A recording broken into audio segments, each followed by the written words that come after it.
Hi sir, as per cricketing knowledge, always bat first in knockout game, but considering condition due fact second batting more edge ಅನ್ಸುತ್ತೆ. Which one is right ಅಂತ ರವಿಕುಮಾರ್ ಕೇಳ್ತಾ ಇರೋದು. ಹಳೆ theory ಅದು.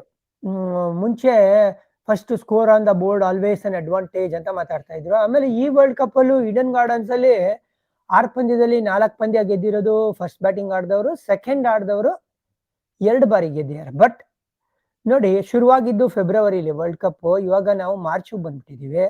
ಮಾರ್ಚ್ಗೆ ಬಂತಾ ಇದ್ದಂಗೆ summer ಆಗ್ತಾ ಇರುತ್ತೆ. ಸಮ್ಮರ್ ಆಗ್ತಾ ಇದ್ದಂಗೆ ಏನಾಗುತ್ತೆ ಅಂದ್ರೆ ಹೈ ಟೆಂಪರೇಚರ್ಸ್ ಇರುತ್ತೆ ಡ್ಯೂರಿಂಗ್ ದ ಡೇ. ಸಂಜೆ ಆಗ್ತಾ ಇದ್ದಂಗೆ ಕೂಲ್ ಬ್ರೀಸ್ ಅಲ್ಲಿ ಹುಗ್ಲಿ ರಿವರ್ ಇಂದ ಬರ್ತಾ ಇದ್ದಂಗೆ ಏನಾಗುತ್ತೆ ಅಂದ್ರೆ ಏಕ್ದಮ್ ಟೆಂಪರೇಚರ್ ಡ್ರಾಪ್ ಆಗುತ್ತೆ. ಏಕ್ದಮ್ ಟೆಂಪರೇಚರ್ ಡ್ರಾಪ್ ಆದಾಗ ಏನಾಗುತ್ತೆ ಅಂದ್ರೆ ಡ್ಯೂ ಫಾರ್ಮೇಶನ್ ಆಗುತ್ತೆ.